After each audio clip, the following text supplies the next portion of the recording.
So it's BookFest weekend, which is very exciting. And I'm one of your hosts, Scott Ryan.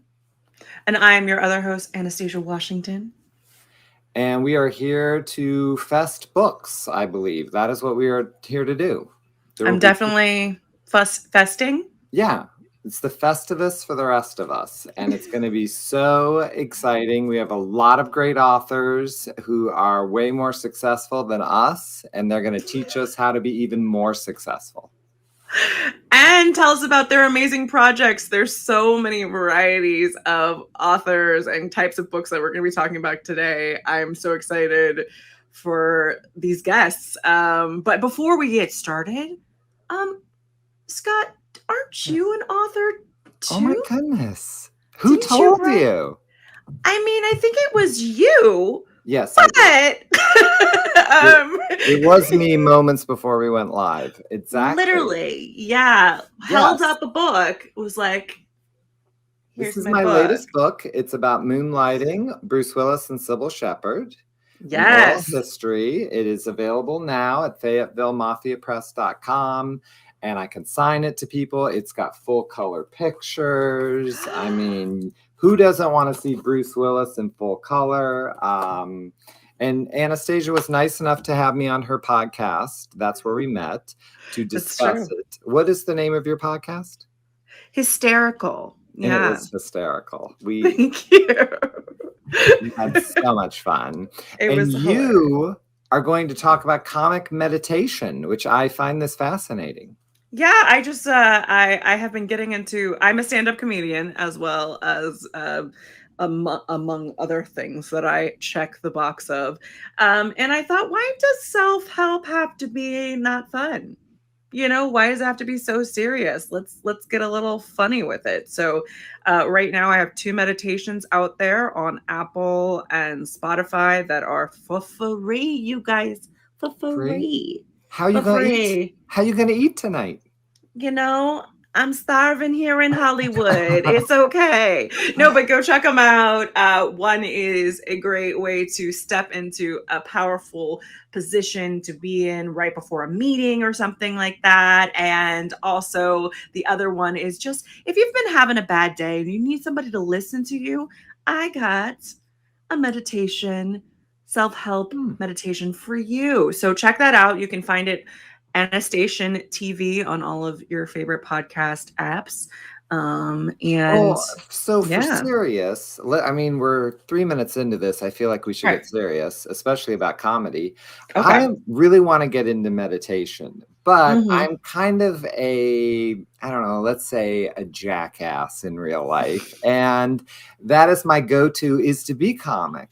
Like, so I can't let go. So is your thing going to help me? Because I'm actually interested. This isn't me faking because you sent me $20 on Venmo. Oh, yeah. Not at all. No, I think it is going to help you. I think that's one thing that kind of keeps a lot of people back is like, how serious do I need to be? You know, like I can't take this too seriously. And I think that life delivers messages better through comedy, even if they're hard messages. And I tend to lead with that. And I mean, I know that's something that you do as well. So like, this is my way of processing. It may not be everybody's way to process, but every once in a while, I think try it out and see what works for you. And what works for you today may not be the same tomorrow. And that's okay. And that's okay. We're all learning and growing and meditating and we listen to drinking. And a lot of drinking. Yeah. Yeah. Water. I was told we weren't allowed to drink. So I'm drinking water, but in a wine cup. So it's it's great. Vodka straight. Because she can't get me. They'll never know. So I do. They will because you just say it. Soon I'll be asleep, so that will also tip off any viewers we have that he got drunk. True. Now at the end of this, we've got 2 hours of amazing authors. They're all going to share, but there's going to be a giveaway. I hear there's a giveaway at the end of this, a book bundle. Yeah. I mean. I guess we're not qualified, but you guys are qualified. So I would continue to watch to see how to get in on these amazing prize packages.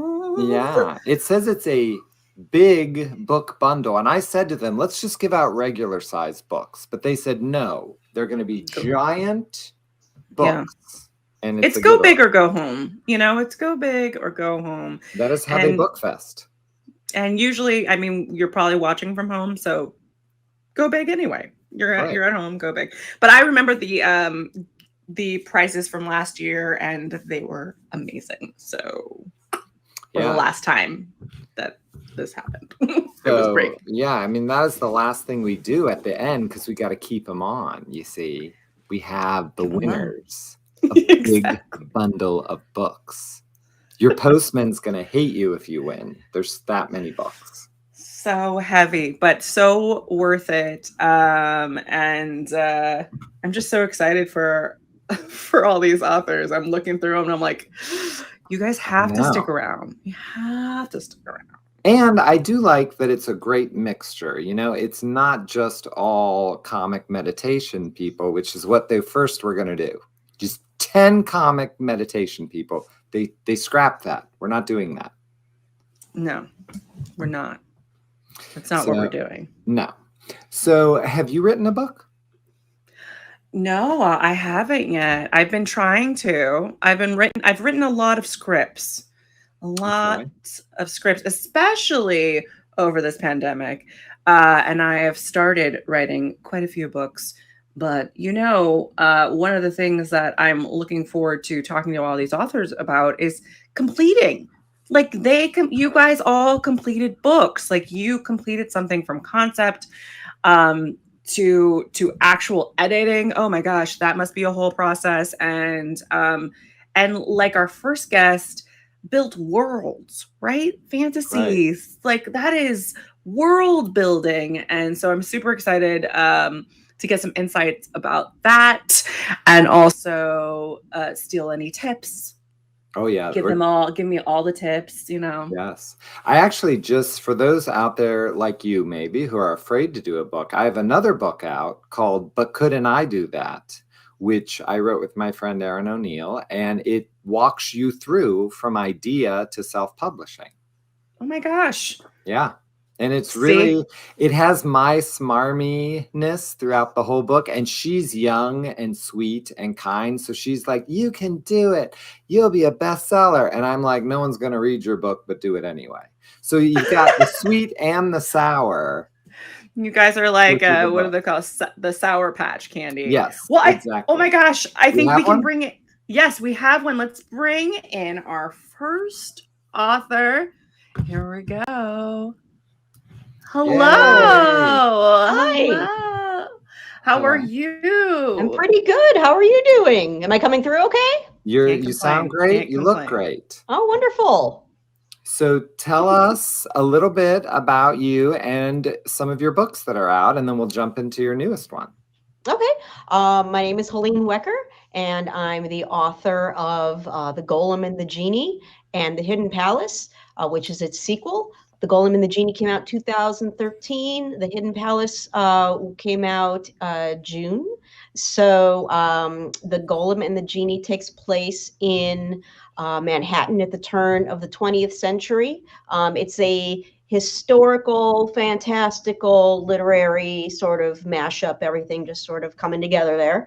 And it follows the story of Chava, who is a golem, and Ahmad, who is a genie, and they both arrive in Manhattan through sort of mysterious machinations. And once they get there, they have to sort of figure out how to live among these humans that they found themselves among, and pass as human, which they do with varying success. And then one night their paths happen to cross, and the story goes from there.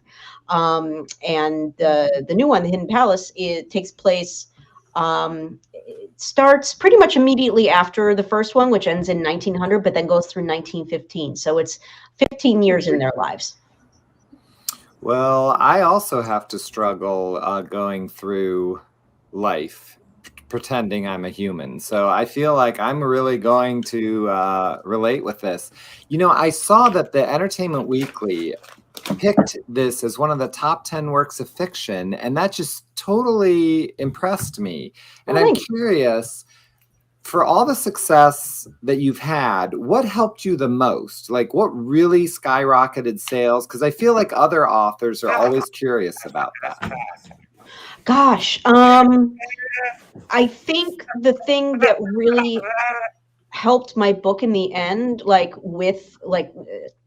to get to its audience, to get to its readers, was that my agent believed in the mashup qualities of the book, and so did my editor at HarperCollins.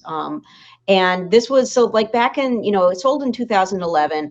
Nowadays it's a little more, having that fantasy in with the literary fiction and is a little more common. Back then it was still, you're still sort of like, there were people who wanted me to sort of push it one way or the other. It's like, okay, we got to get you in that box. And the people who, I had the privilege of sort of choosing my team to a certain extent.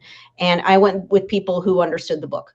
And so I think, and understood that, even though it wasn't like, we can fit this in this very narrow box, and that way we know how to market it, that they knew that it would find its readers. And so I think that more than anything, being lucky enough to be able to go with someone who like got the book, made it and was enthusiastic about it for its own sake, and then could transmit that enthusiasm out to the readers, really made the difference.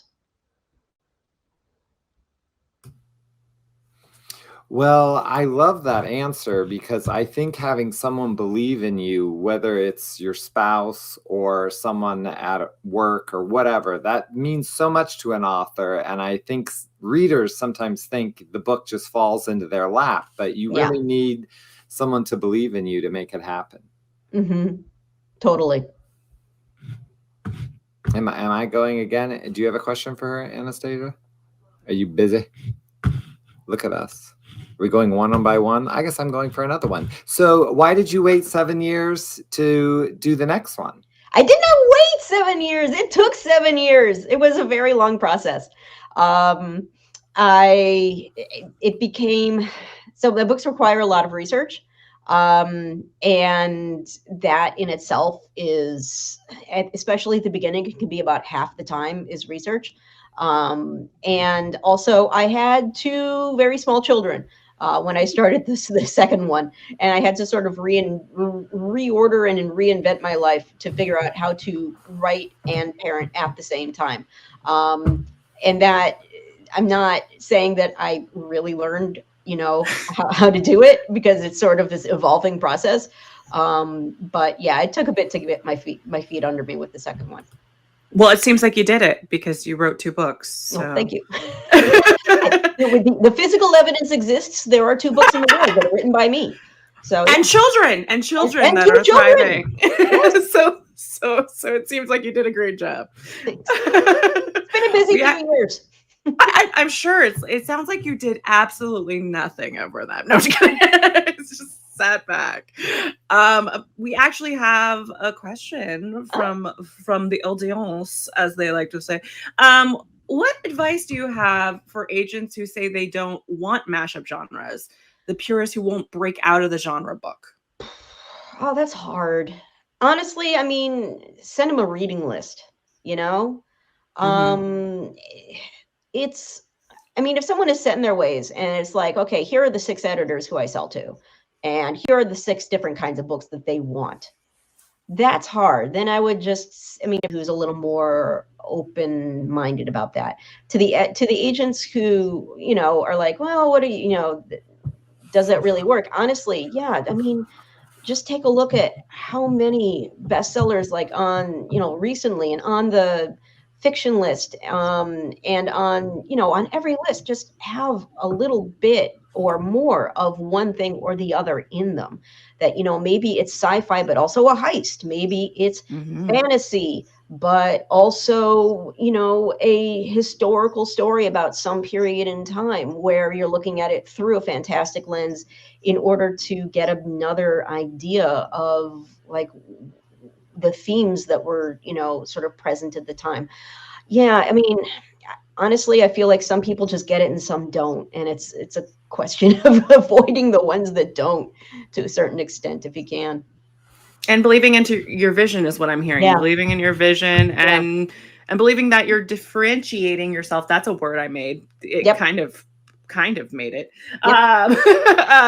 from other people in your genre. So good for sticking by your vision. Thanks. That's amazing. Thank you. So I had a question. Yeah. One of the great things about fantasy and sci-fi and all these genre books is that you get to deliver like really hard-hitting messages inside an easier care package. Was that one of the reasons that it really drew you to such a genre? Yeah, it really was. You hit it on the head. The stuff that I wanted to deal with, like thematically, was around immigration to America, and sort of the classic immigrant story. Making the decision to come over, whether it was for economic reasons or reasons of persecution, and then getting here and having to become American, having to decide how American you were going to become, what you were going to keep, what you were going to discard of, the old world, your old life, learning a whole new language and a whole new culture, and then having to pass that down, that legacy, to the next generation. And, what were they going to take of it, and what would they leave behind? And how much control, usually none, do you as like the first generation have over what the second generation does with what you've given them.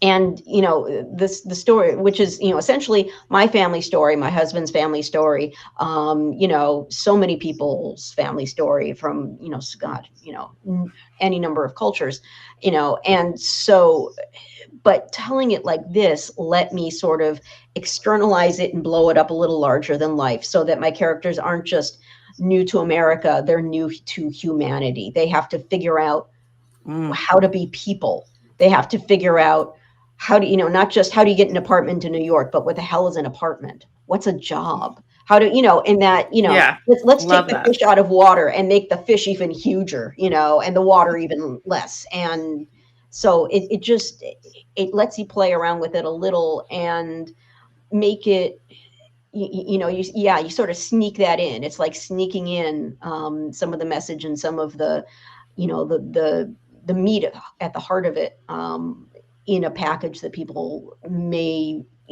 hit them different because they weren't expecting it exactly.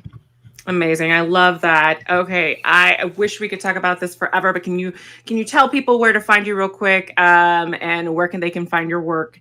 You can find my work at any place where books are sold. And you can, you go to your local independent, everyone, find a local independent. Yes.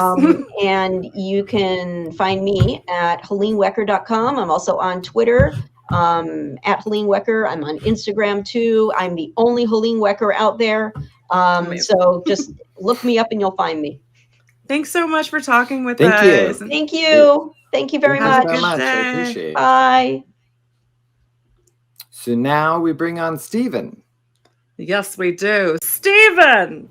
Hi. Welcome. Well, thank you for having me. Thanks for joining us. Yeah. Now, this I'm excited for. This is about crankiness. So tell us what your book's about and and the title. Well, first, so at first I wrote a kid's book, The Last Surviving Dinosaur, the Tyrannosaurus. And saurus is the Yiddish word for problems. Like you think you have saurus. If I had your saurus, I'd doing cartwheels. No one could outdo my saurus. And then I wrote a grown-up book, A Grown-Up Guide to Effective Crankiness, the Crankitsaurus Method. So that book tells you how to be effectively cranky. Since we're all cranky, we might as well be effectively cranky. I love it.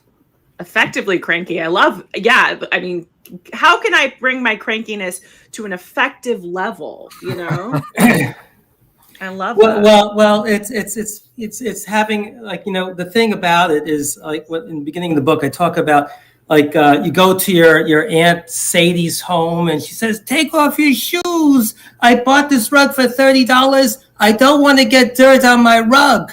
And you take off your shoes. You don't want to put dirt on the rug. It's a very expensive rug, of course. But then you put dirt. People put dirt on each other. You know, what goes in the head goes straight to the mouth, and then you're putting out whatever. So this book deals with how to still be cranky.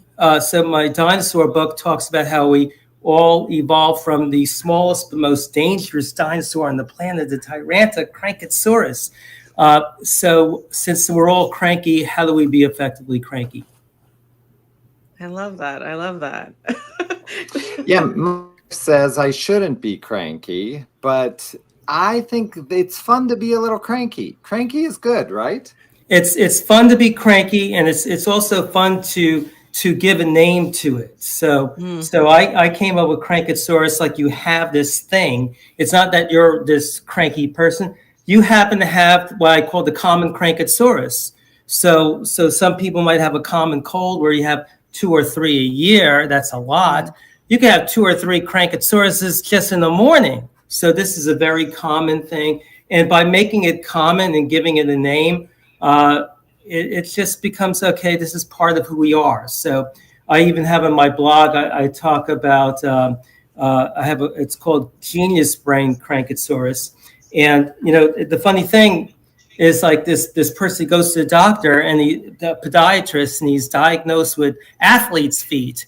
It doesn't sound so bad. If I told you had athlete's feet, even if you're a couch potato, I'm an athlete all of a sudden. You know, maybe my feet might be in that, the rest of my body might not. So I come up with, like, oh, you're diagnosed with genius brain.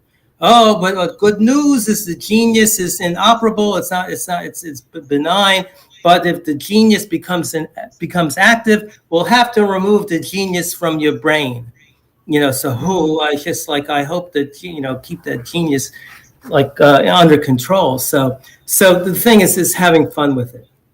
Yeah, I love that. I mean, I also think it's just fun to put Saurus after things. I do. I love, you know, like making my own new dinosaurs. Yes, it's a lot of fun. It's a lot of fun. So what drew you to the art of cranky? Like, what was the evolution of the cranky for you? Well, the evolution of the whole thing started with, I was actually in Rome with my wife, and we just checked into this Airbnb, and it was summer, and the electricity was going out, and then she was dyeing her hair, and this black dye went into her eye, and she got a little cranky. And finally I said, she's like the Tyrannosaurus. It just came out of my mouth. And the funny thing about that, 6 months later I had the dinosaur story. But the other thing is that whenever we felt cranky, I noticed that I could just call the name. I had, before it just spilled out of my mouth, I have this Crankosaurus in me, you know, so and the Crankosaurus became a word in our relationship, and actually was quite helpful to just even have that. So just so you know, one of the reviewers on Amazon gave me 5 stars, and she said she loved the book, so she wished that I was a woman, because then I could write about Crankosaurus menopause. And then after that, I wrote on my blog Crankosaurus menopause, because I just happened to get married in February with my wife. We've been together 10 years. And the deal is that we get to, and I have the cure for Crankosaurus menopause. So in our relationship, we get to be 5% insane, 20% crazy, and 75% normal. And you might think that's crazy, but let me tell you why it's not. So the thing is, if let's say, hey, Anastasia, you get to be 0% crazy. You're not allowed to be crazy or insane whatsoever. Well, the thing, you get 0%. Then if you really feel a little crazy or insane, you have to make Scott over here to be the insane or crazy one. That's the only way you have to protect yourself. Scott is the insane and crazy one. Now, Scott is thinking there's another kind of crankosaurus. I call it drive me crazy crankosaurus. And that's what happens when you have the thought in your head, it drives me crazy when, and then the next line in your head, I cannot understand how. So Scott's thinking, it drives me crazy when Anastasia is insane or crazy and says I'm crazy when she's the crazy one. And I cannot understand it. So he becomes crazy himself. And then you have to double down on his craziness. And it goes back and forth till you're both completely insane.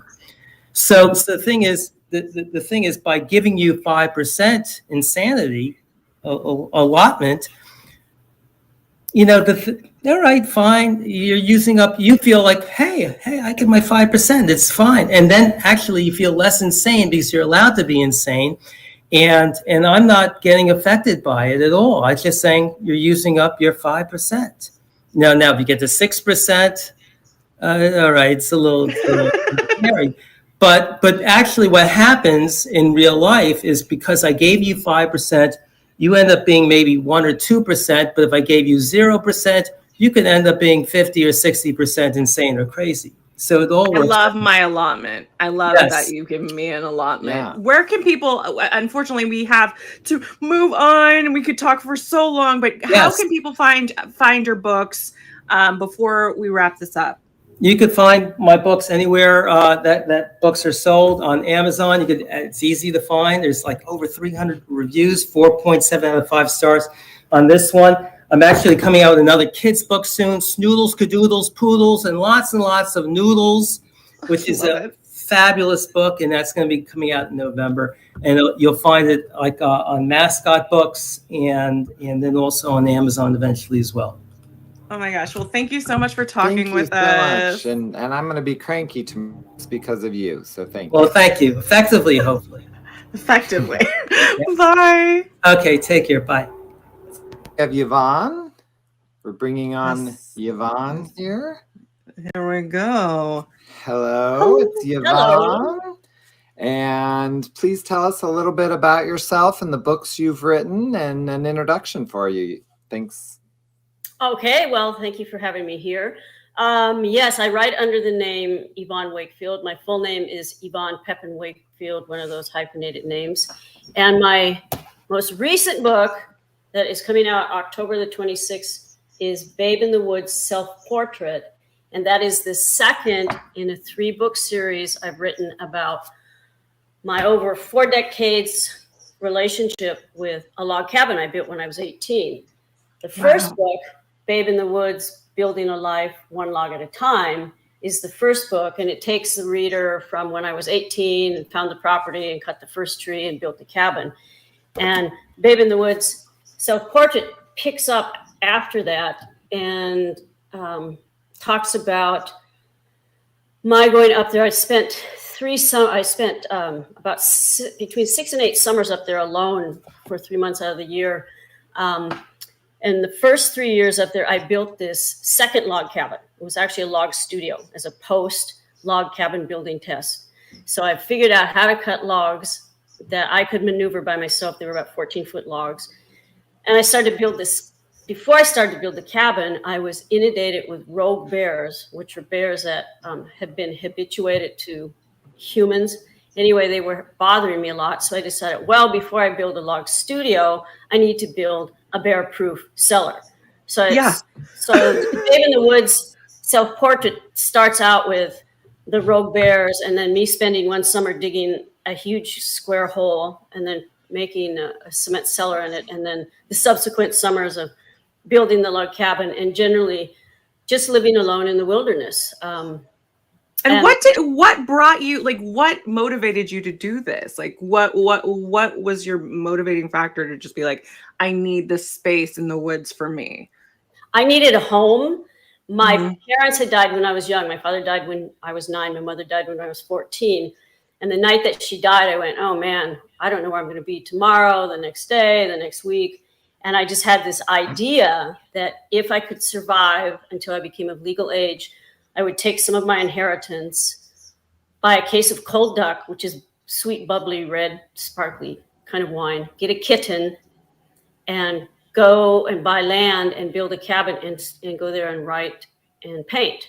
So when I was 18, I went to the probate court and liquidated my father's Minnesota mining and manufacturing stock, got in my little green gremlin car and drove to find property in Oregon. And I eventually did. I found 80 acres on a mountainside with a creek and some ponderosa pine old growth. Wow. I mean, so many people talk about doing all kinds of things like this, but you did it, and you built it, and you wrote in it, and you created all this stuff. That's amazing to me. I'm just in awe. And there was bears. So I am like huge Twin Peaks fan, and I can't help but think of you as the log lady. Do you know the log lady? The log lady who carried the log around. But I carry big trees, and I'm not crazy. Exactly. And you did this all on your own? Like, I went up there with this book on how to build a log cabin, and I started to saw the first tree down with a bow saw I bought for 50 cents at a flea market. And after about 2 hours, it finally fell, but it fell almost creaming me. So I found a man named Jim who I hired to help me. So it's basically he and I who built this cabin without any kind of electronic or motorized stuff. We did have a chainsaw. And anybody who would come up while we're building, we'd ask, to help push logs up. But he was 6'4", and I'm 5 foot, less than 100 pounds. And so one of the ways we got the logs up is he'd push up on the wall, and then I'd climb up and I'd lay over the top and I'd cantilever it. And I'd hang out there until he climbed up, and then he'd position it so it was parallel. So we found many different ways to make our working relationship work. Wow, innovative. So it looks like we have a question for you. What would your top advice be for surviving in the woods if someone gets lost? For example, what if it was me? Well, it depends where you're hiking. The first thing is you be prepared. Even if you go out for a 10-minute walk, be prepared. Have some matches. Compass is not going to really help you. Have a little space blanket. If you get lost, stay put. Hopefully you've told somebody where you've gone. In my case, I'm up there alone. I can't. But when I go up, I let people know when I'm expected down. So let somebody know where you're going, what time you expect to go back. What was the most frustrating part of the process of building this cabin for me? It was comparing myself to a man. I mean, I'm weighed 100 pounds, less than 100 pounds, and I could not work like a man, and in my head, I wanted to. And the frustrating part was the tools that I was using were designed for men. So I had to design either my own tools or find a tool that would fit me. So for example, when we were notching, I was up on straddling a log, notching with this long axe, and I couldn't do it. And out of frustration, I messed up a log. I knocked it down with a lot of choice words. And I picked up hatchet and I climbed back up, and the little hatchet allowed me to do that. So that was my lesson in, if the tool doesn't fit me, I've either got to create a tool that fits me or somehow find one I can purchase. Wow. That's dedication. I mean, was there there's got to be like that moment where you're just like, this is what I was supposed to do. There was like that like, I don't know, moment in time where you're like, yeah, I'm on the right track. Was there a moment like that for you in building the log? Yeah. I think that, and I talk about that in the first book. It was when the log walls were partially up and I was laying the floorboards all by myself. And I had just had this major meltdown where I was going to quit. I mean, it was too much for me. And then a couple of days later, I'm laying the porch floor by myself with a squeeze bar. And it's like, hey, I'm doing this and I'm doing this by myself. And I would not have been able to do that 2 or 3 months prior. Amazing. Amazing. So we have a question. What do you love most about the woods and nature? Like, what draws you to them? It's the nature itself and all the mystery and the stories and the leaves and the bugs and the wildlife. For me, being up alone, it's a chance to reclaim that relationship with myself that I don't lose in society, but I don't hold hands with it so much. That makes sense. That makes sense. Well, so what do you think that your next book will be about? Do you have ideas? Are you getting excited for something new? The third book in the sequel is Babe in the Woods, Path of Totality. And it's written, it's in editing, and it takes you up to like COVID times.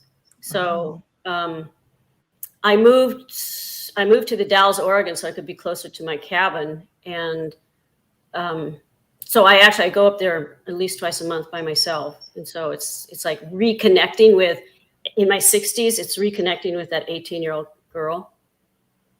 Oh, that's awesome. That's awesome. Well, I know such an amazing life. Yeah. I love it. I love it. I love it too. I don't know that I could do it, but I'd like to think I could. I'd like to think I could. You have to know yourself. You have to like yourself. You have to be really careful. The older I get, the more careful I get. You just have to have a good relationship with yourself. And for me, it also means what I ingest mentally. Like, I do not read scary things, and I do not watch scary TV at all. I mean, there's no TV up there, but I would carry those into my head up at the cabin. Yeah, so I think maybe it's not for me because that's all I read and say. I have friends from Los Angeles who come up and they go, "There's too many trees around here." Well, we're not used to it.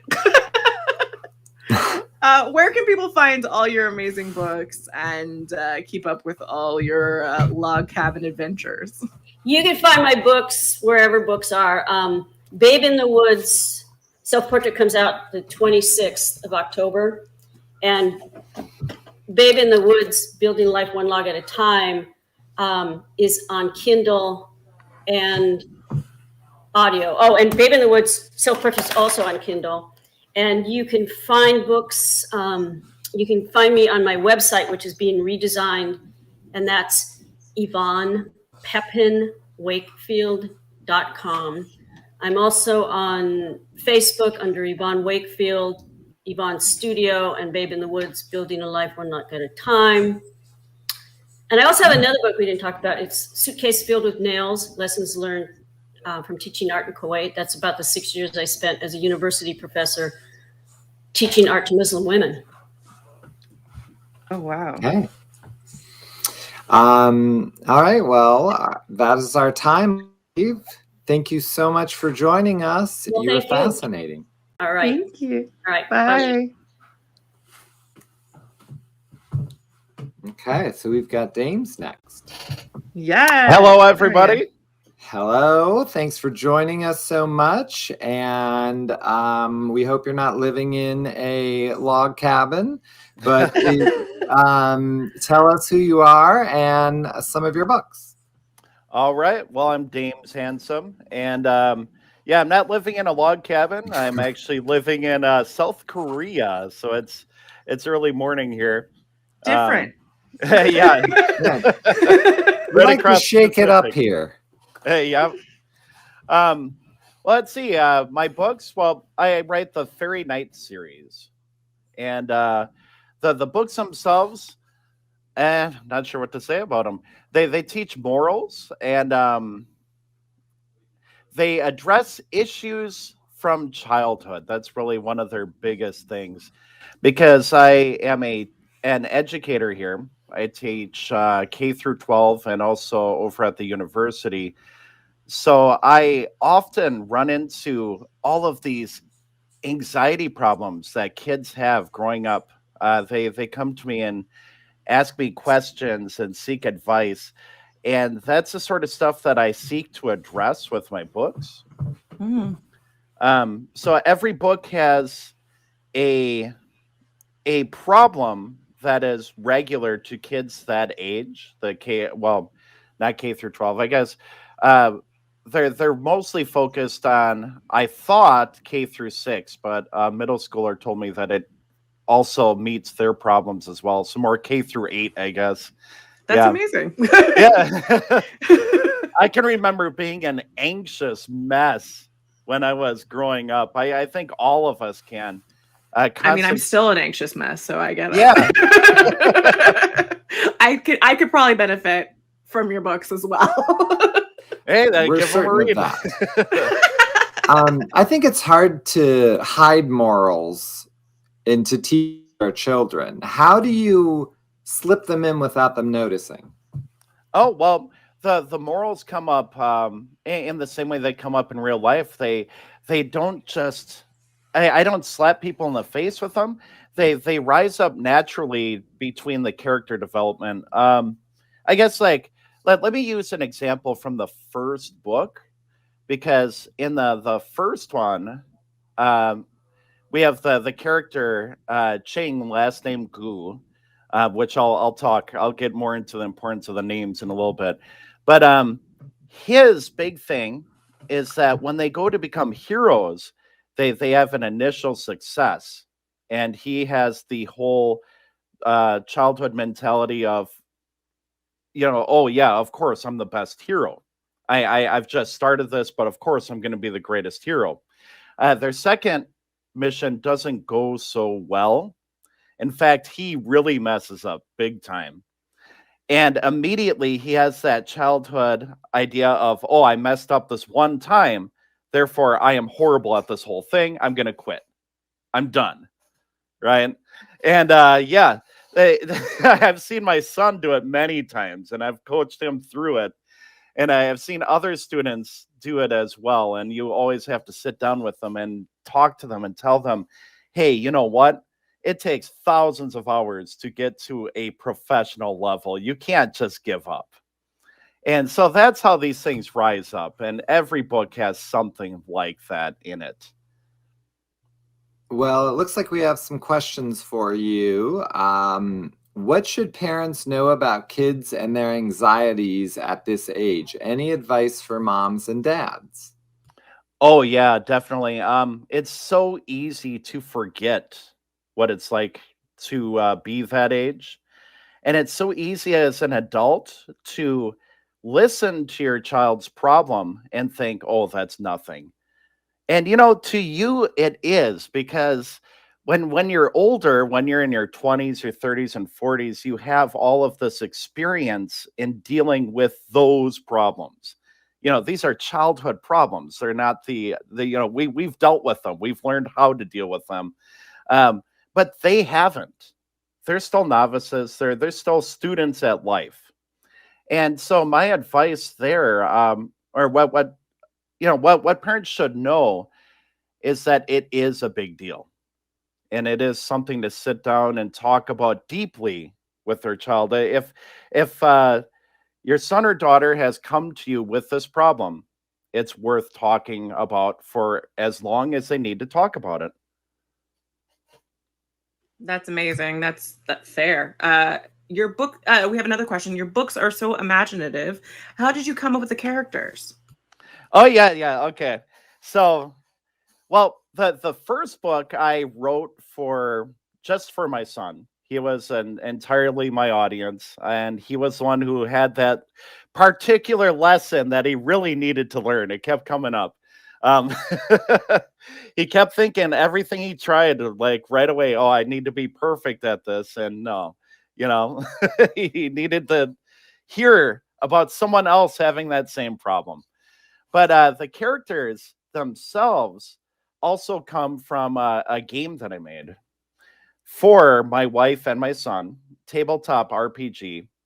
And what it was, I made a game based on fairy tales. The idea was you make a fairy character, and they'll have some sort of fairy magic to help them along the way.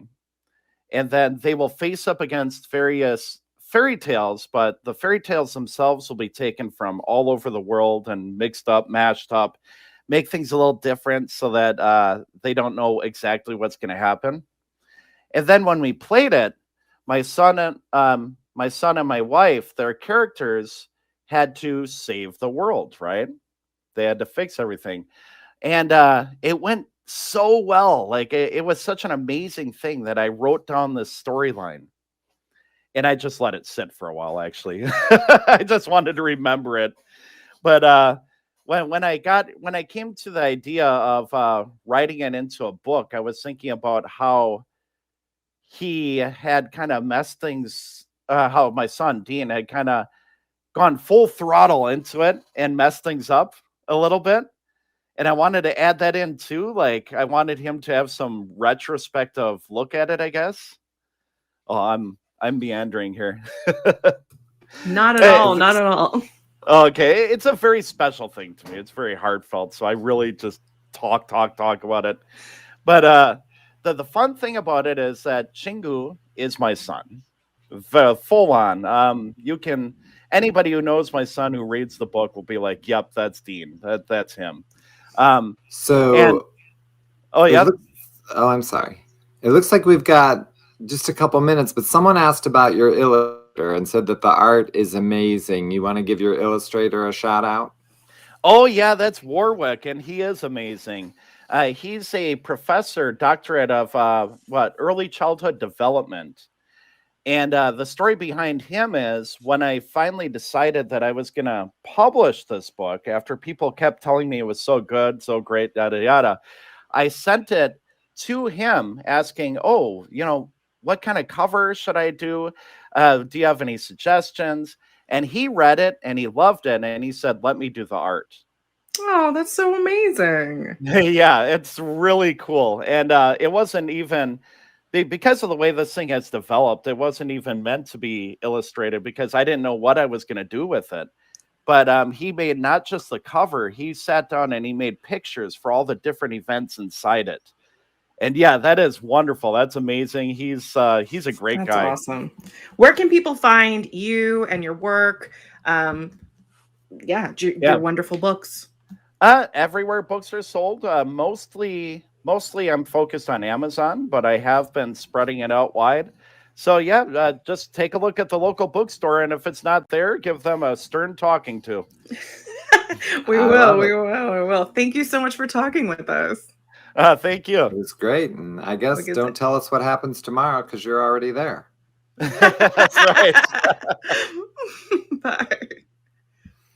So next we have Mickey is coming up next. We're just moving right along here, and we've got Mickey who... Hello. Amazing. I love those flowers on your hair. Happy I was going to do that.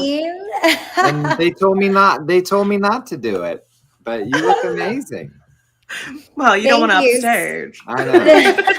You can't compete with Mickey. You just can't. That's true. You can't. Tell us a little bit about your work. Tell us everything. Yes, super excited to be here. And my look, technically, I look like a fairy princess, but or a flower princess, but she's inspired by Princess Lolly of Candyland to go along with like some sweets. Because I wrote a book called Cake Mix, Learning to Love All Your Ingredients. It's a children's picture book. I have a copy with me here. So that's Remy, my main character. And I love that title. Thank you. Yeah, it is my debut children's book. And it's a story about a little mixed race girl who goes to school, a new school. Hello. Yep. She goes to a new school and all of the kids are kind of bombarding her with these questions of where is she from? Why is her skin color that way, but her hair is this way and her eyes are this color? And ultimately asking the question, what are you? Which for mixed people is a huge, as an adult, as a kid. Yes. All the time. And she's like, I don't know, like I'm a kid, like I don't really know how to answer that. And then she goes home and her mom notices she's down, and through a lesson of baking, she learns that she has a lot of ingredients and every single one of them is important and she should embrace all of them. So gosh, I love that. I love that. I mean, it hits home for me really, really hard. I get the what are you? I actually have a shirt that I made that says no, what are you? So when I'm sassy. But Absolutely. you're an actress. But you're an actress. And so what inspired you to write a children's book? Like Yes. So I was volunteering in an elementary school in the LA school district, which is huge. It's the second largest in the nation, and going throughout the public library system, finding picture books to read to a kindergarten class. And out of those 3 years of doing it, I noticed such a lack of representation of books that, you know, featured characters that looked like the kids in the classrooms. And I'm a storyteller at heart as an actor. And I started to think to myself, you know what? I enjoy writing. I enjoy stories. Reading so many picture books, I started to get into kind of the knack of the formula, if you will, of, you know, beginning, middle, and end, kind of what pops, what draws people in. And I wrote the manuscript a couple of years ago, but COVID was really what kind of pushed me towards turning it into a reality after, you know, not really having any publishers like snag at it. So I was like, you know what, I'm not acting currently, like can't be out in the world with other people. And I ended up getting a grant that allowed me to pursue hiring an illustrator and take all of the steps to make it into a physical book. So very grateful that it exists now. Wow. So why did you choose to self-publish? Tell us a little about being in the world of self-publishing. Yes, it is. To anyone out there who self-publishes, I commend you. I admire you. I feel you. It's not easy. But because this is such a personal story, you know, Remy is based on a mix of like my experience and my mom's experience. I felt like self-publishing would be the best way to really keep the story true to what I want it to be. And ultimately, I really wanted to have that creative control and also learn more about the process. So self-publishing allowed me to be hands-on all the way through. And I really respect every stage of the process now and wanted it to stay true to what I intended it to say. So I know why you picked a story about diversity because it's very close to you. But like, what's next? Are you going to do this again? Are you going to take on the self-publishing? I don't know about self-publishing, but I do have a lot of other stories because I think that it's very important for kids to not only learn about, you know, diversity, but to also just see any type of story that features kids that look like all different shades. And I feel like this is a great way for me to break into the industry, get my name out there, have a personal thing. But then moving forward, I'm currently working on a project that is about a little girl kind of going through time travel and different like points of history in like a very fun kind of adventurous way. And, you know, she's just a girl of color who's going through that. And I also have other ideas that are related to nature and just a lot of like adventure kind of stories that we don't get to see a lot of diverse characters in those spaces. So yeah, just, you know, having more stories that are just little kids having little kid adventures. So definitely I love that. Do it again. I love that you are trying to and are succeeding in showing different perspectives and different people of color just experiencing life. Yes. You know? Because that's what we do. So looks like we have a question from someone. It said selected for American Express 100 for 100 Founders of Change grant program. How did it happen? How did your life?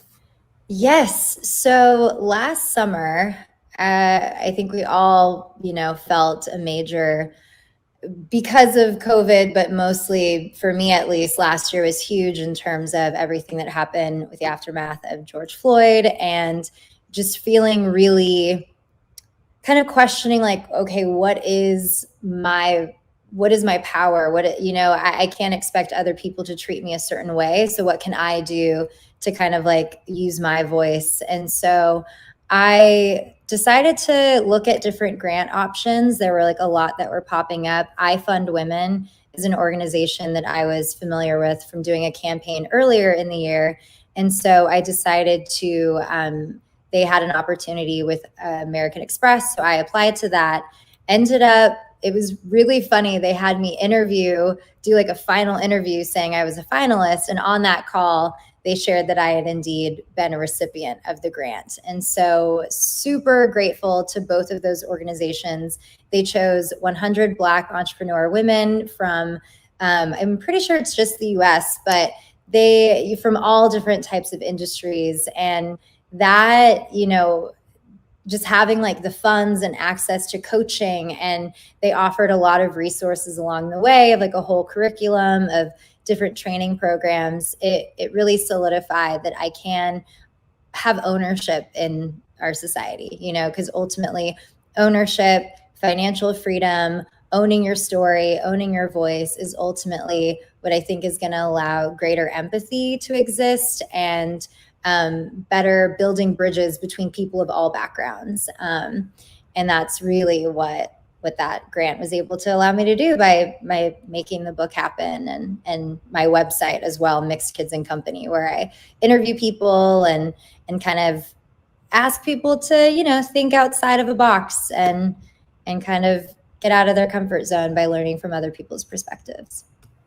Oh, that's so beautiful. I just think that's wonderful. I love everything about this. So can people pick up this cake mix and find out what's going on? Yes. With Nikki and her Candyland. Yes. Absolutely. So they can go to my website. It's mixedkidsco.com/shop is where they can find a few different links. The book is available on Amazon, Bookshop, and Barnes & Noble. The ebook will be available very soon. I'm just like finalizing the links for that. And hopefully in libraries and schools across the country. That's my biggest goal, is to get this into libraries and bookstores and schools so kids can have access to the story. So, yeah. That's and amazing. You could also follow me on Instagram at MoMikki, MoMikki. Love it. Love it. Such an important, well, for me personally, an important book and website. So be sure to check that out. Thank you so much for talking with us, and fabulous outfit. And thank you. It was a pleasure. Thanks for having me. That was so nice. Thank you. Bye. We're half done. How you doing? How you hanging in there? I'm hanging. Hey! We got our next amazing author. How are you? I'm doing fine, thank you.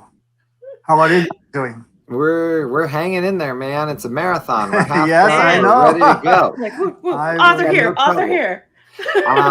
So, Dr. Harry, please introduce yourself, tell us the names of your books, and give us a little background on it.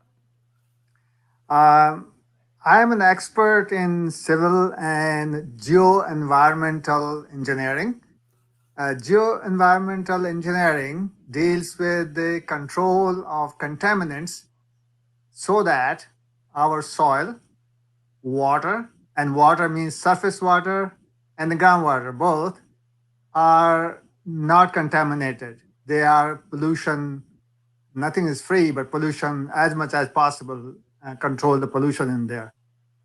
I have a master's degree in business administration and a PhD in engineering.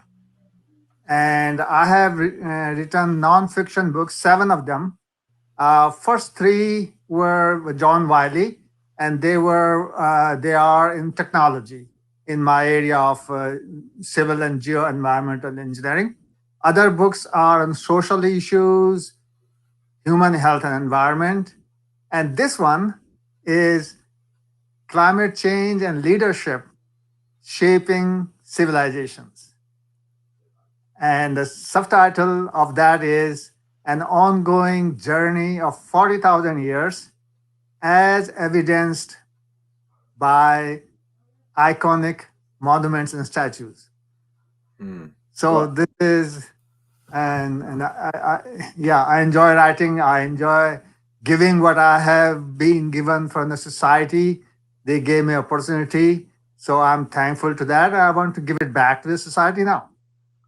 I'm just so glad that you're doing this, because I honestly think this is so important, and that people need to understand that our drinking water, like we all drink from the same water. We have to protect this.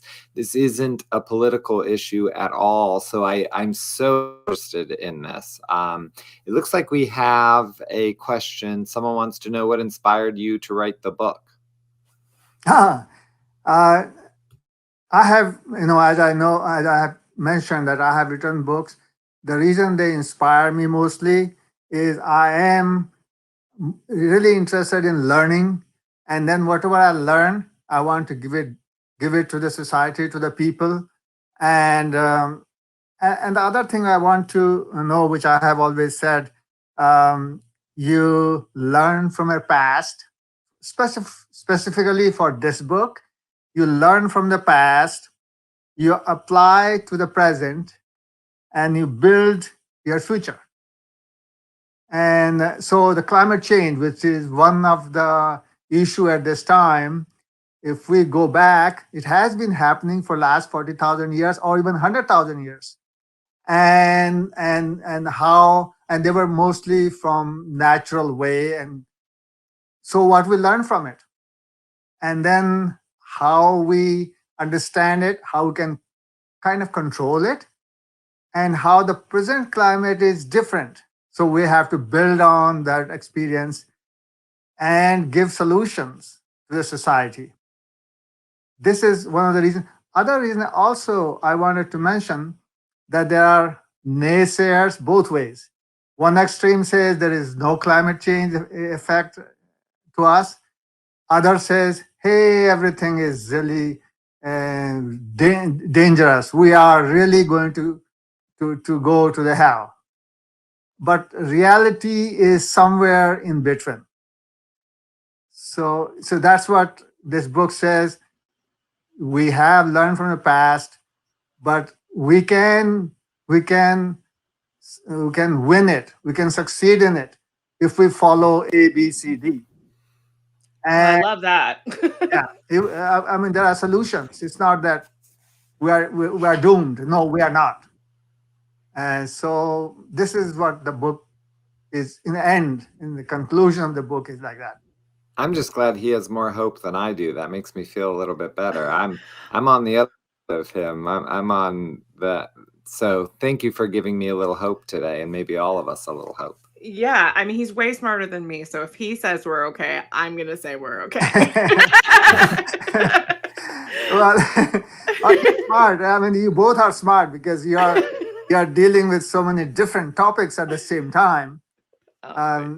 Yeah, as you know, there is an IPCC intergovernmental panel on climate change. 195 countries are contributing to it, and they have more than 400, 500 scientists. They get together every few years, and that tells us the future modeling based on what we have. But we have to stay our course. If we just simply say, hey, we don't have to do anything, no, it's not going to work. We have to do something. Agreed. Okay, we have a question. What statues and monuments are you writing about in your book? So there are, as I said, I'm going 40,000 years of history, civilizational history, not the empires and winners. And so there are 12 of them which I have presented.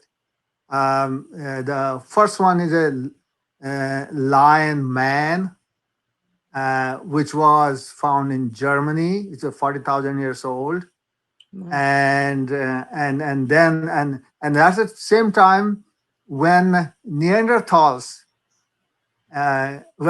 became extinct, and modern human took over those most of the Europe and Asia, And so that's one. Then I go to Stonehenge, which is about 5,000 years old. Then I go to Sphinx and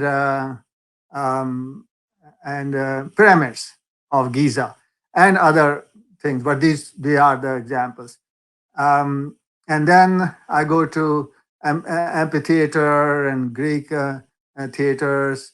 Then I go to Angkor Wat, which is in Cambodia. Then I go to Taj Mahal. Then I go to David in Florence, which represents both Old Testament period time and also the 1500s time, which is very, very interesting. So that, and then I go to Eiffel Tower and Statue of Unity and Statue of Liberty, which we have in our country.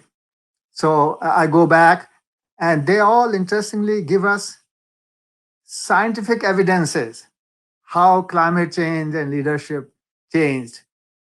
20, 30 years ago, we couldn't. But now, because of the satellite mapping, because of ground penetrating radars, because of ice coring, which can go up to 800,000 years temperature and atmosphere details in the Antarctica, and also sediment coring in the ocean. So all these are then tied together, the climate change and how climate change, how the civilization means people, how the people were affected. So these 12 statues and monuments give us the information. Well, we have to wrap up here, and I want you to tell us where we can get your books. But real quick, tell everyone one thing they can do that'll make climate change better, and then tell us where we can get your books. What can a person do? Everybody can make a small change. The reason for the climate change is global warming, which is affected by greenhouse gases, which are carbon dioxide, methane,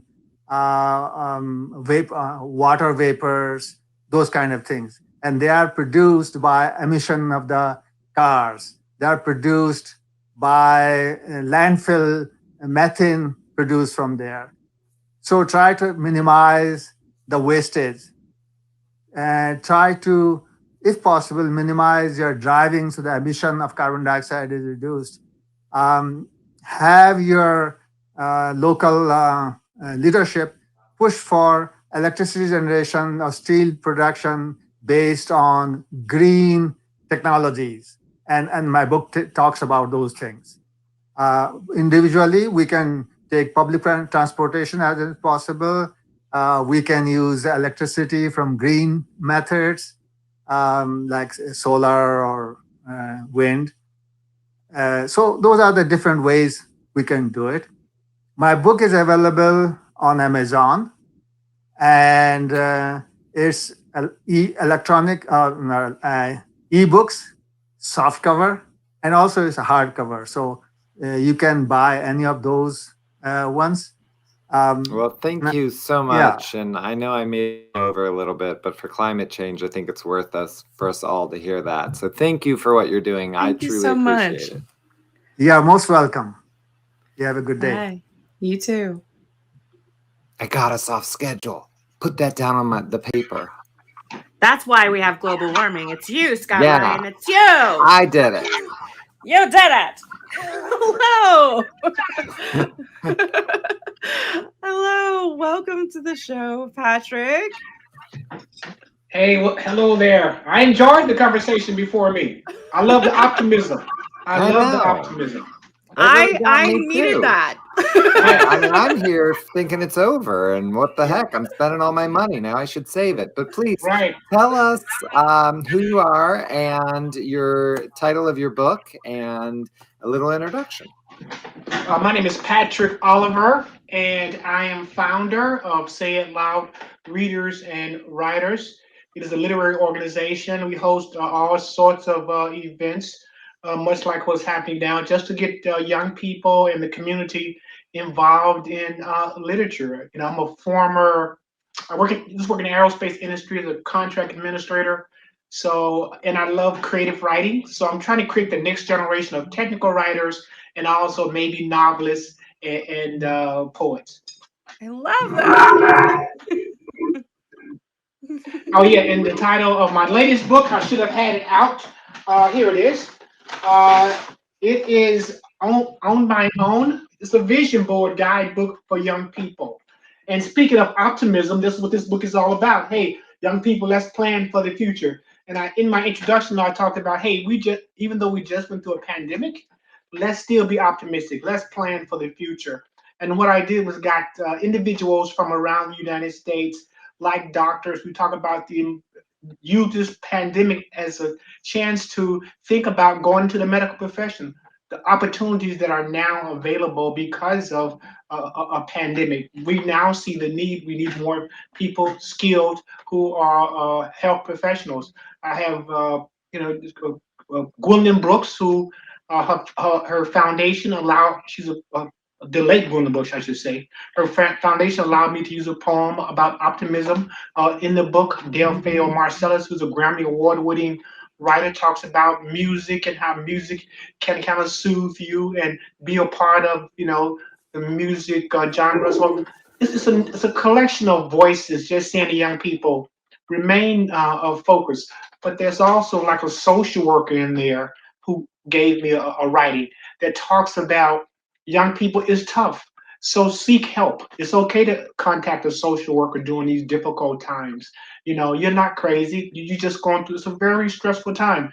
We haven't gone through this ever before. Well, the entire country is shut down. You got to go inside. You got to wear a mask. As a young person, I couldn't imagine that somebody said, "Hey, put on a mask because you may die." So I'm telling young people, hey, if you're feeling nervous, unhealthy mentally, Amber Broadway, who's in this book, talks about look for social workers, not necessarily ministers or life coaches, but somebody who actually deals with mental health. So it's like 24 contributors, various areas, talking about having a positive vision for the future. Oh, I love that. And it's so important for people of color to hear that there's options and that it's okay to seek help. I know coming from a, being biracial, I didn't always have that mindset. And so it's such an important book. We have a question. Can you explain what is a vision board and how can it help people? Mm-hmm. Yeah, a vision board it's kind of it's an art project. It's and that's where I really see it. It's an art project, but at the same time, it allows you it kind of challenges you. So with a vision board, you get magazines and other. You may see some money from another country you want to put on your vision board, but it's a display of things that you want to do, that you put on a poster board. So that trip you want to take to the Bahamas, you put on the poster board. The trip you want to take to Europe, you put on the poster board. That new car you may have wanted. So you're kind of visualizing the things that you want in the future, that book you want to complete. Now, it's not always pictures. It could be words too, like I have on the cover of the book. It could be about resiliency. It could be about health and wellness. It could be a word about being courageous, taking control of yourself, power, and the future is now, lead. So different words you can add on the vision boards, words that you think are important to your personal growth and development. Those things that'll help you out. So you're putting images, you're putting words on a poster board that you put on your wall at home or somewhere in your home that you kind of look at periodically and say, hey, how close I am to these particular goals I put forward. And so it's a reminder. But what I try to do with the vision board, book is to show people it's more than about putting the pictures on the wall. Because if you don't take that trip to, let's say, Italy or China, it's going to cost you. So what process are you going to use to save the money? If you want a degree, what process, if you're a high schooler, that you're going to take in order to get to college? College applications, savings, that sort of thing. So it's not just placing pictures. It's also a process of getting to where you want to go. To you, what is the difference between pictures and words being on the vision board? I mean, what do each resent? Is there one that's better? Should I put a word up there? Should I put a picture up there? Because I'm a kind of a word person. I'm a technical writer. I'm all about words. Also, I want to see young people write more. Because we do live in a world now that promotes images a lot. TikTok is extremely popular amongst young people. So it's all images, video. Which those are good selling points. That's how commercials, 30-second commercial sells for millions of dollars during the Super Bowl, because of images. But also words are powerful and they are extremely important. So I try to make sure that young people, use words that are helpful to them. So for me, back to your point, I'm a big advocate for words, because again, both of you are wordsmiths yourself, and the importance of utilizing words. And I love a vision board. I'm literally looking at my vision board right now. It's literally in my eyes.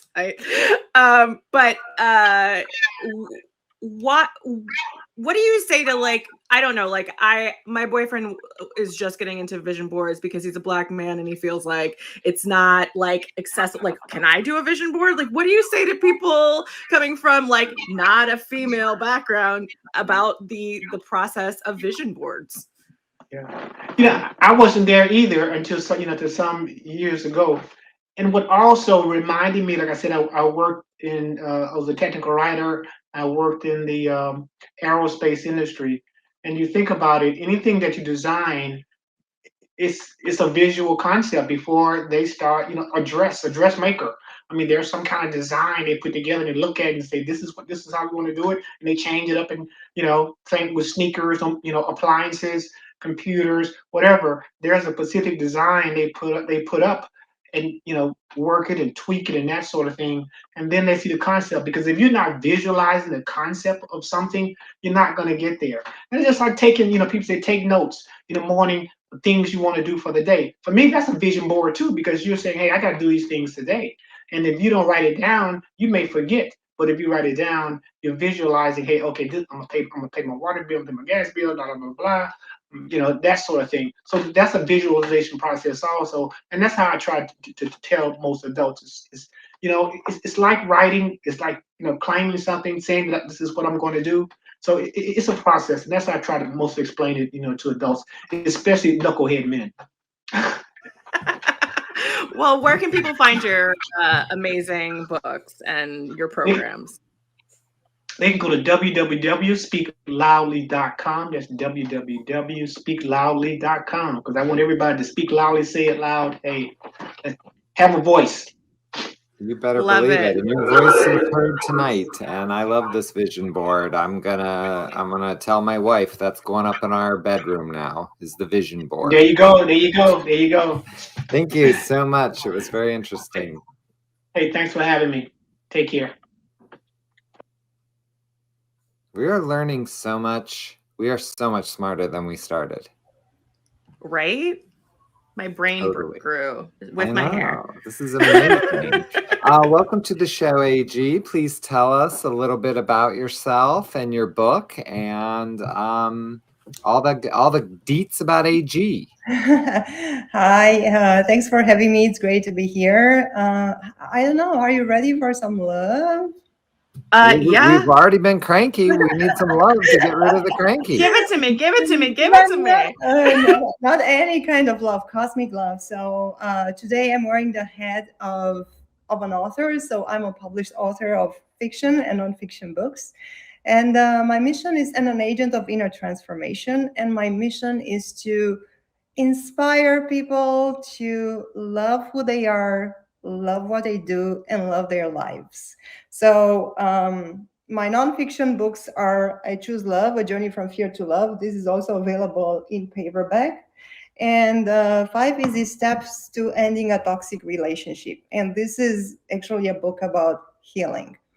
So, and I'm also the author of a published short story collection that's titled Four Doors and Other Stories that depicts love in its various expressions. Interesting. So for when you're talking about toxic relationships, are you only talking about love? Or are you talking about all kinds of different relationships? Well, I think this book focuses on relationships, like couple relationships, people who are in a toxic relationship in their marriage or their committed relationship. But ultimately, it's not about the other person. It's always about us. And one of the core messages of this book is that when we have a toxic relationship with ourselves, what does it mean? It means that we don't love ourselves, we don't accept ourselves, we don't embrace ourselves with our light and our shadow. Then that's going to project into our relationships. And it's not just because there are toxic relationships between friends, right? And I touch on that in this book too. Like one person is really giving and one person is really the one that's taking, and it's needy, and it's kind of playing this abusive role in the relationship with the friend. But when these relationships are actually our greatest opportunities for healing, because when we choose to look at them as an opportunity instead of taking on the victim costume, since Halloween is coming up, right? So, and empowering ourselves and telling ourselves, okay, why is this happening in my life? Why am I attracting this situation in my life? Then, it takes us out of that victim. We ditch our victim shoes, and then we can look at what's happening, and we can actually learn something valuable, and we can heal. And the book doesn't condone, abusive behavior. It doesn't condone any type of emotional or physical abuse. But rather than, when something like that is happening, it's better to look for professional help or just step away. But the book is empowering people to, as I said, to look at the relationship from a different perspective, as an opportunity to not like, oh, poor me, this is what's happening to me. No, just, okay, I kind of drew this into my life. Why did it happen? Maybe I don't have enough self-confidence. Maybe I don't have enough self-esteem. Maybe I need to learn to be more assertive. And then when we change this, then other people said it before, when we change, the world changes, or be the change you want to see in the world. So if you want to see in your relationship more love, if you want to see in your relationship more respect, more tenderness, well, be those, embody those characteristics.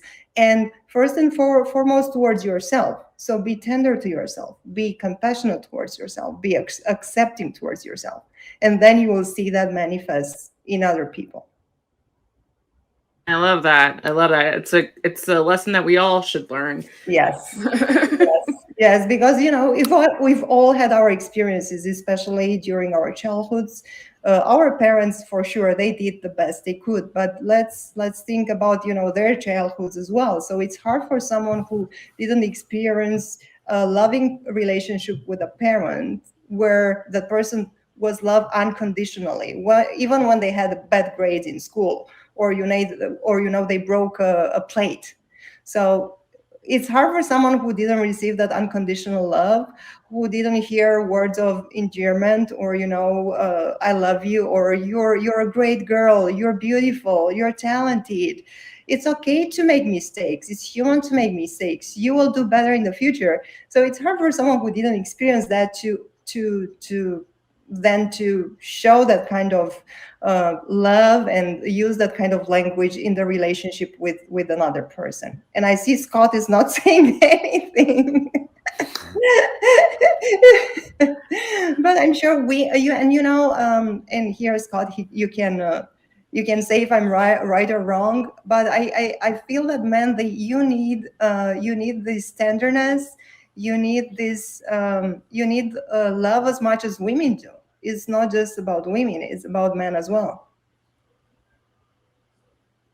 So, for me, I really think about kindness in life. And so I see kindness. And I'm curious, how has this philosophy played out in your life? When love becomes your first instinct, how is this manifested in your real life outside of your books?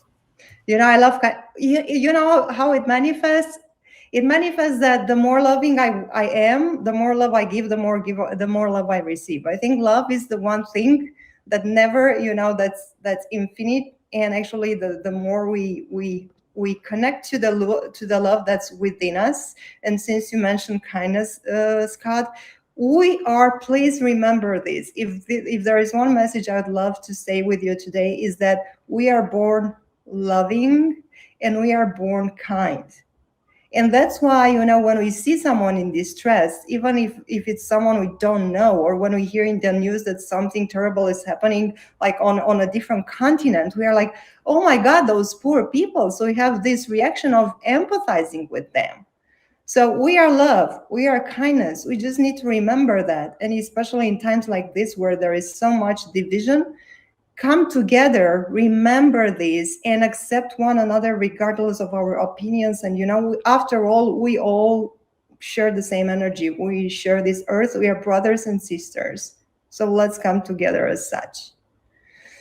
So yeah, and the more love you give, the more love you receive. And it's the same with me. Like when I walk in the street, people will smile at me for no reason, strangers, and then there are all kind of synchronicities and amazing stuff happening in my life. So it's cosmic love that's expressed in every aspect of our life. Well, where can people find your books? This is such an amazing message to give out to the world, especially right now. I think we all need to be loving and empathetic. And so where can people find you, your work, and love? No, I'm just kidding. Just the work and love is right here today at the BookFest from you and from the whole team of this amazing event, and all the authors. Thank you so much for being here, and thank you for having me.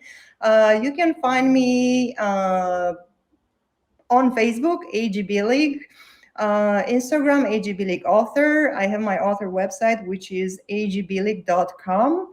And then, of course, my books are on Amazon.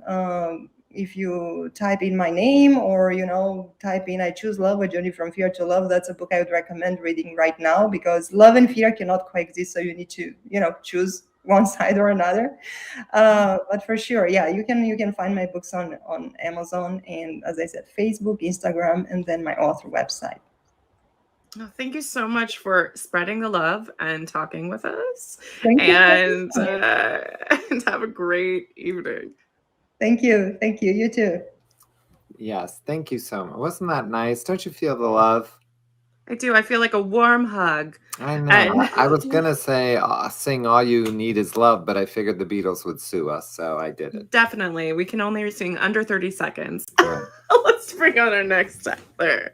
Hello. Hello. Hello. How are you? I am good. Thank you so much for joining us. I like your Seattle Seahawks jersey. Why, thank you. I hope they win on Monday. I know sports things. Oh, look at how sporty she just was. So I think I heard something. So Amy, tell us who you are and what your books are about and the title and all that good stuff. Okay. Well, I'm Amy Lee, and I was born in Vietnam, and in 2017 is when I started my writing journey, and I've got 3 books. They're trilogies, or a trilogy. So the first one is called Snow in Vietnam. There it is. and then Snow in Seattle. And then my third one is Snow's Kitchen, which is actually a novella and cookbook. And yes, recipes. Yes, I'm in. 100 pages of photos and recipes in here. And in case we have time, I have a spread that I was going to do a little spring roll for you. And then the trilogy is actually combined all in one in this collector's edition, and it's coming out November 4th, but it's the 3 books in one. So, well, show us the yummy. We want to see the yum. Show you the yummy. Okay, so I'm going to make spring rolls for you all. It's a different time in my world. So what it is, can you all see that? So this is look at that. Beef. I've got shrimp. I've got Chinese sausages, vermicelli noodles, and then pickled veggies. we need to taste that. And then this here is just a whole bunch of veggies. So it's whatever you like. I've got lettuce, cucumbers, cilantro, all sorts of good stuff. But what you really, really need to start is wrapping paper. So this is rice paper, and it comes in circular or square. And I like the square because it's easier to actually roll. But what you do is you take hot water, you dip it in the hot water. Can't see it off screen, but it's basically I can hear it. You put it on your plate, and then really it's all about what you want to put on there. And I always start with the corner because it's easier to roll that way. Okay. But so here I am just putting a bunch of veggies on there, and you can see my little plate of veggies. Oh, yes. Put on all the meats that you want. My son actually does only vermicelli noodles and shrimp. Boring. But also delicious. But also delicious. And I like to do crunchy stuff. So this is fried onions. And if you're really fancy, you can get like wrapping paper that is lumpias or egg roll wrappers, and you roll them and then you fry them and then you put it in your spring roll, and it makes it super crunchy. Love that. It's a little hard to see, I know, but basically you're just gonna wrap your spring roll, fold in the sides, and the next thing you know, you got this beautiful little thing. Whoa. Oh my gosh. And then there's a whole bunch of sauces, and I have. These are my 2 favorite sauces, but whatever sauce you like, that's. I should have totally ate before we did this. I know. I just got so hungry. Yeah, there's this sauce too, which is a ginger dipping sauce, but really whatever sauce you like, and then you just dip and eat. And I won't eat in front of you, but yeah. I love this. I love this. Is this the kind of recipes we can see in the book? Yeah. So in Snow's Kitchen. And actually towards the back, I actually bookmarked it for you, but page 153, there's the spring rolls. And it's got the recipes and the instructions and all that good stuff. But what's great about spring rolls is you can put anything you want in there to your heart's content. So it's kind of like a charcuterie, just whatever you like, throw it in there, roll it, down it goes. I love a spring roll. I love them fried too. I'm assuming that we're going to have really this. Is it going to show up at our doors and we're tasting this as well? Egg rolls are in here, and you got to get the recipe in here because my egg rolls, I'm not going to lie, they're pretty darn good. Well, then I have to make them all. Yes, please do. Experiment. So these books are your story, or they are inspired by your story? Yeah, so they are historical women's fiction novels and inspired by my family's true story. It is the refugee story, our Vietnamese diaspora, of how my family escaped Vietnam after the fall of Saigon, how we were boat refugees out in the open seas, how we came to the refugee camps, what life was like there, and then ultimately what life was like in America, resettling and learning to navigate a new life in the new country.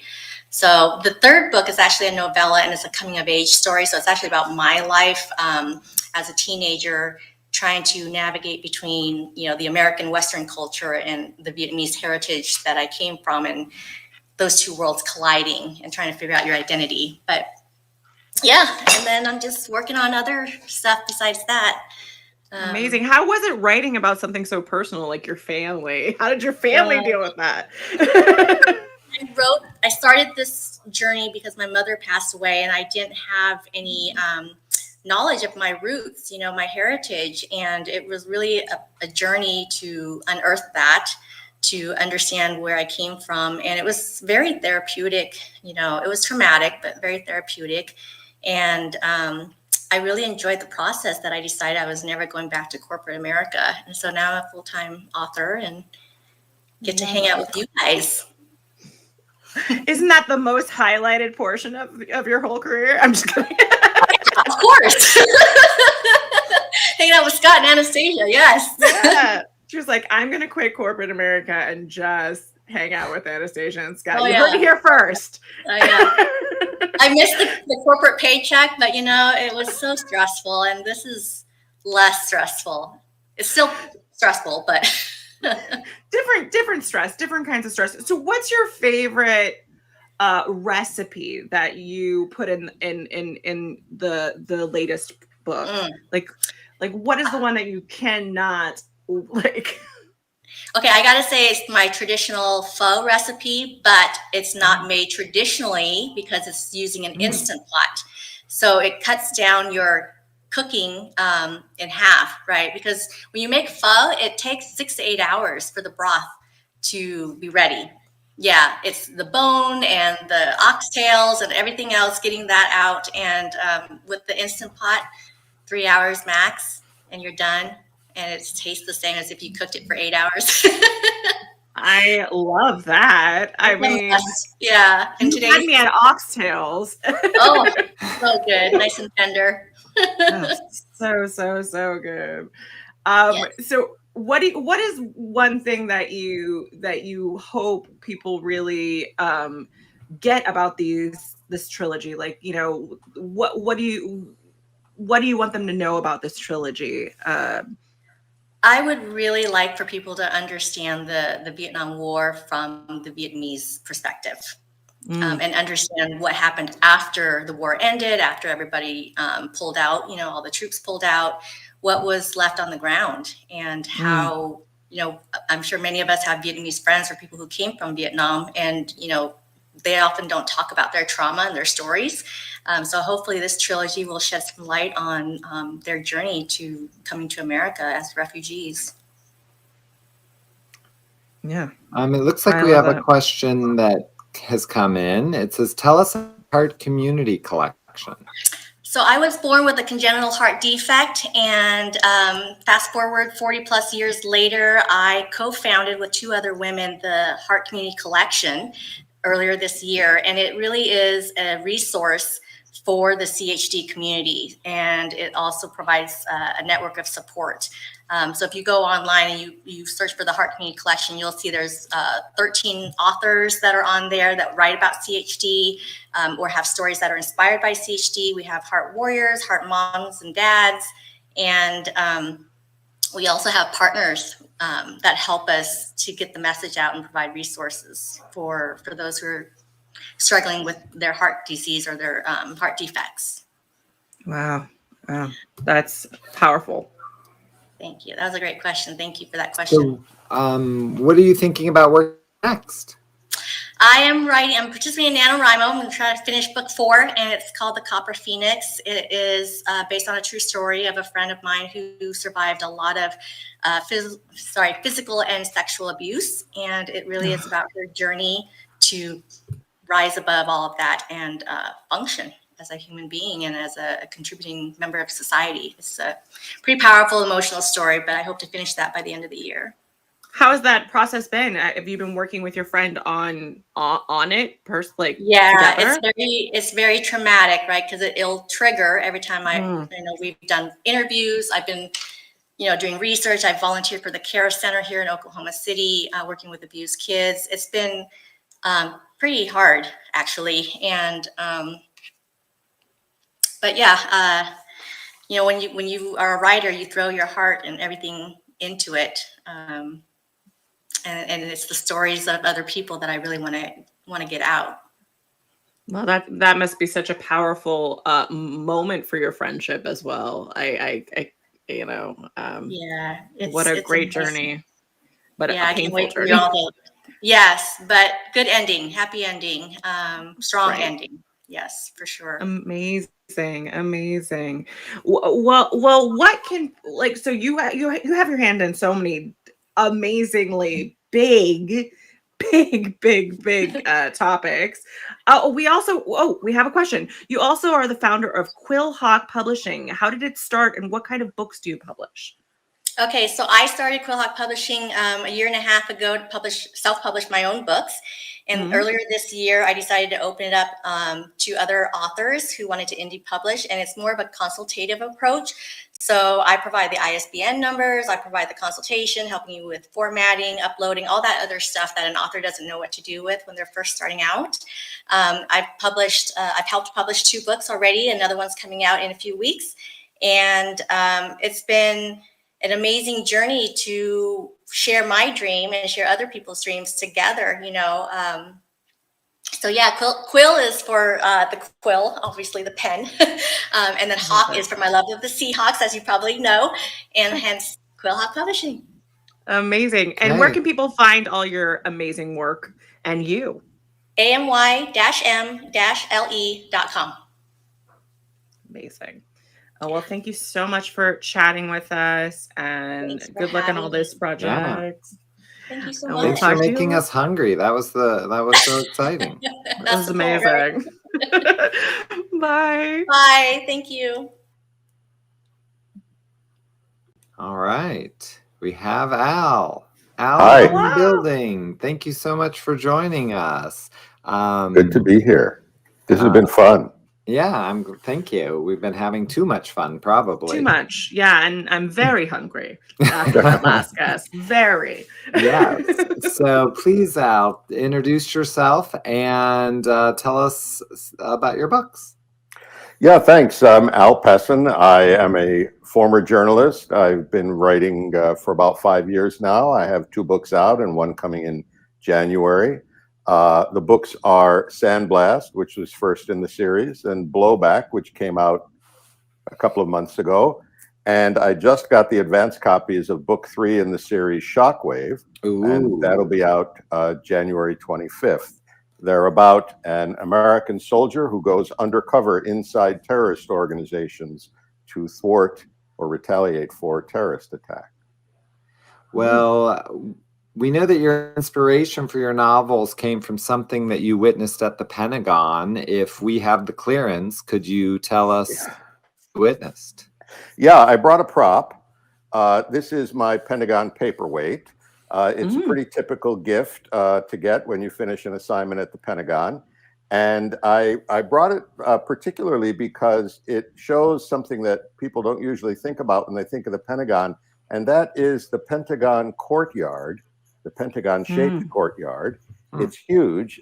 Here, this one only has 4 trees in it, but the real courtyard is over 5 acres in size, and it's a place where there are various kinds of gatherings and ceremonies, and in the corners there are stages. And so one very sunny day, I was heading out there. There's actually a snack bar in the middle of the courtyard, and I passed by a ceremony that was in progress. And actually, this story follows on really well from your previous author, Amy, because sitting in this audience were a lot of people of various ethnicities, many of them in ethnic clothing, whether it was from Vietnam or the Philippines or various countries in Africa. And within each little cluster of people, there was somebody in a military dress uniform. And up on the stage, someone came to the microphone and asked the military members to stand and raise their right hands.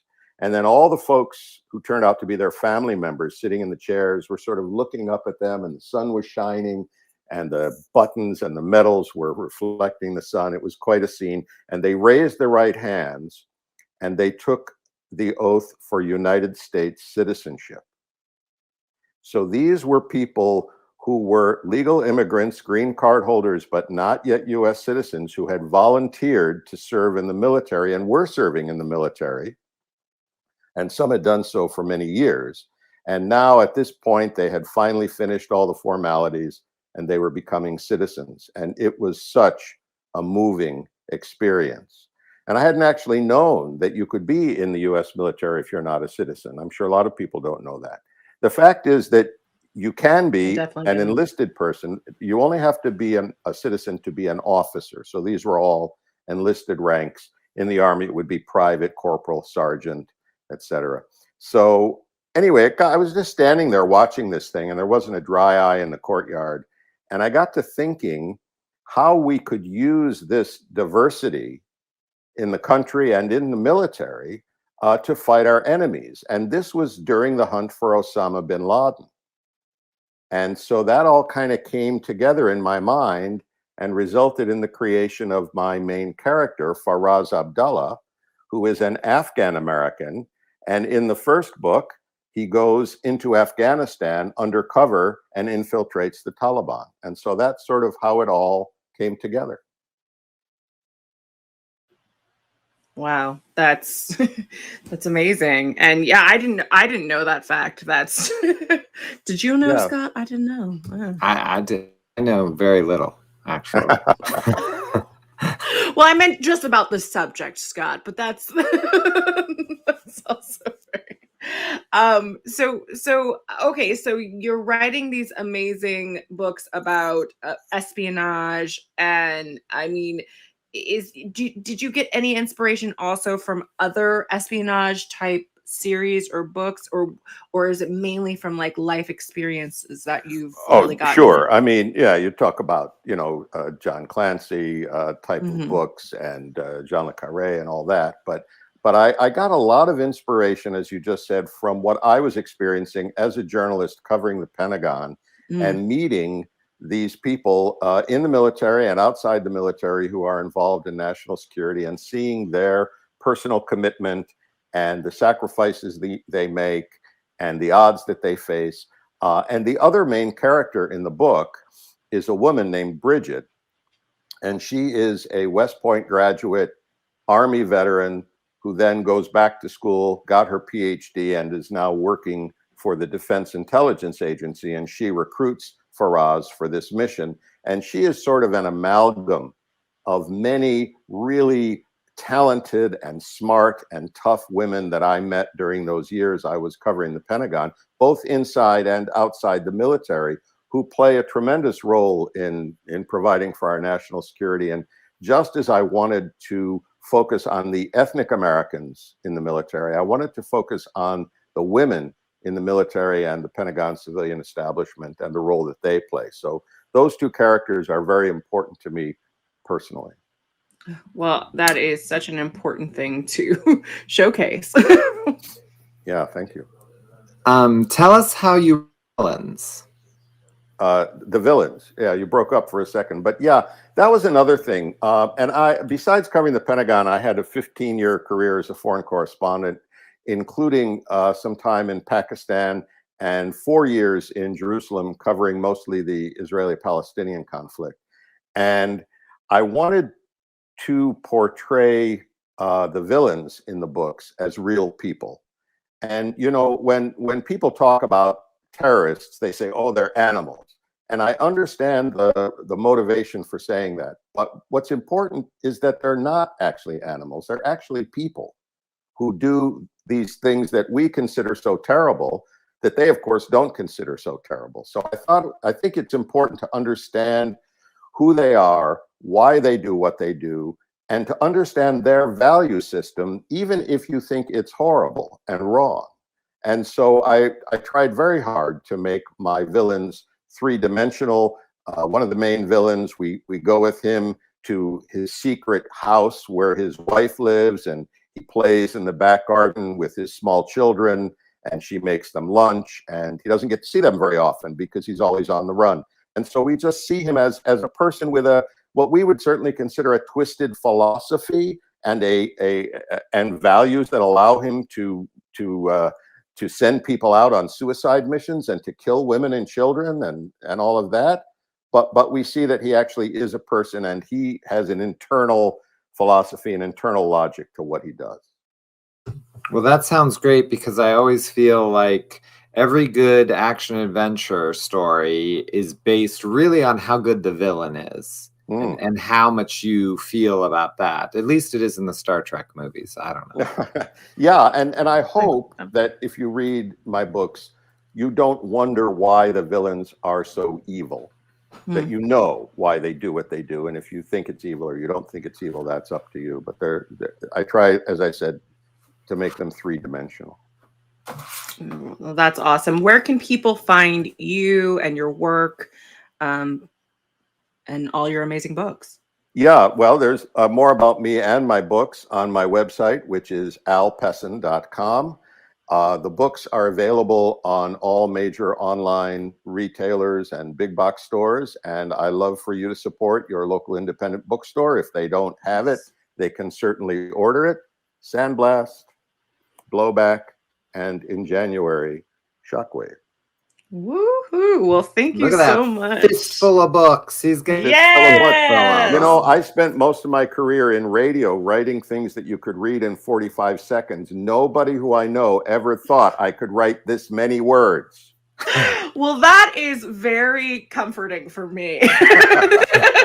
I can do it one day. Well, thank you so much for coming on the show, and thank you for chatting with us. Thanks for having me. Thank you. Bye. Wow, that was amazing. We had so many amazing guests, right? I know, and we're gonna spend all this money buying all their books. Yes. Take my money, take my money, take my money. So we have this contest, you know, yes. We've got contest winners. We do. So should we go backwards? I think we start with third. Right? Okay. I want you to do number one. So you do third. You do three. I'll do two. You do one. Okay. Our third place winner of a gift card is Len Boyd. Oh, Da-da-da! I knew she was gonna do it, didn't you? I mean, it was so close. Yes, I was like, Len is getting third place. Yeah, it just felt that way. It was neck and neck. Second place. That was that second place. Okay. It's one above third. And this is the Owl Crate. Okay. Robert Shaw comes from behind and Owl Crates it up. Yep. Owls are very scary if you've ever watched The Staircase. And they're not what they seem.